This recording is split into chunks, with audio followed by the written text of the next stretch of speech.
آج کے اس دور میں ہم نے جو صوفی کی تعریف دنیا میں دیکھی ہے وہ یہ ہے کہ جو سب سے زیادہ پیسے لے اور جو عبادت سے عاری ہو، عبادت کے نزدیک بھی نہ جاتا ہو، بس بشرطے کہ کپڑے پرانے پہنے ہوئے ہوں اور کئی سالوں تک نہایا نہ ہو، کنگھی نہ کی ہو، تو اسے ہم نے اللہ کا صوفی بنا کے رکھ دیا ہے۔ شریعت پہلے ہے۔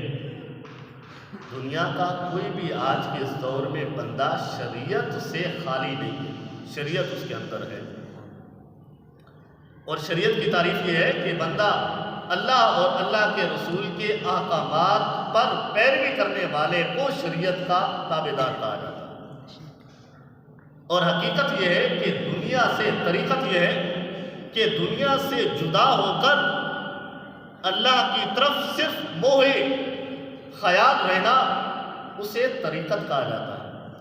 اور حقیقت یہ ہے کہ خود کو اللہ کی پہچان کے مطابق بنا لینا، یعنی اب رب کو وہ پہچان چکا ہے، اس کے بعد آتی ہے حقیقت۔ تو ہم جن اللہ والوں سے مانگتے ہیں وہ اللہ والے ہیں جو حقیقت سے بھی آگے کراس کر چکے تھے۔ ان کے مزاروں پر جا کر مانگنا شرک نہیں ہوتا۔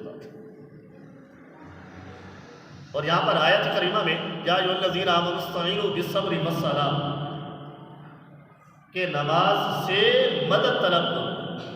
جب نماز سے مدد طلب کی جا سکتی ہے، جب نماز کے ذریعے سے مدد لے سکتے ہیں، تو پھر اللہ والوں سے بھی مدد لینا شرک نہیں ہوتا۔ اللہ والوں سے بھی مدد مانگنا شرک ذرا بلند آواز سے کہتے ہیں، اللہ والوں سے بھی مدد مانگنا شرک نہیں ہوتا۔ جب اللہ والوں سے نماز غیر خدا ہے، نماز سے غیر خدا ہے، جب قرآن میں حکم ہے کہ غیر خدا سے مدد مانگی جا سکتی ہے، تو پھر ہم اللہ والوں سے بھی مدد مانگ سکتے ہیں، اللہ والوں سے بھی مدد مانگ سکتے۔ تو یہاں پر ابو نصر سمرقندی علیہ رحمہ نے تفسیر سمرقندی میں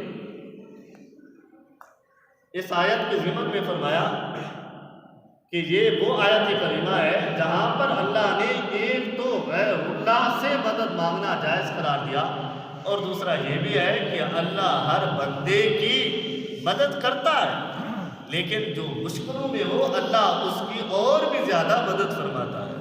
سبحان۔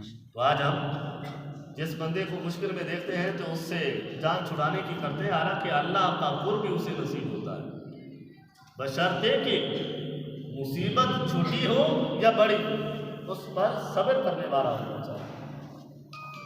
اس پر صبر کرنے والا ہوگا تو اللہ جتنی بھی مصیبت اسے پہنچی ہے، اس مصیبت کے ذریعے سے اللہ اسے اور بھی اجر عظیم عطا فرمائے گا۔ روز الریاح میں ایک واقعہ نقل ہے